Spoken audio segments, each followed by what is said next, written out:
শুভ সকাল বন্ধুরা। একটা ওয়াটারমেলন। এখানকার মাটিগুলো একদম পাথরের মাটি, কোনো উর্বর না। তারপরেও চেষ্টা করা হয় আর কি, কিছু ফলন করা যায় কিনা।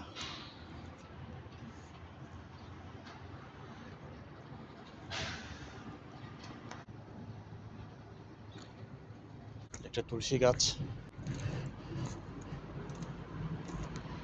সজনা গাছ।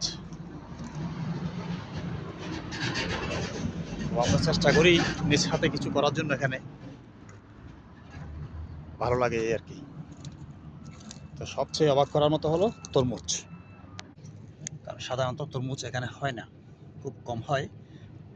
অনেক গ্রাম সাইডে অনেক হয়, কিন্তু এই মাটিতে তরমুজ হওয়ার কথা না। তবু আমরা চেষ্টা করছি। সুন্দর ফুল।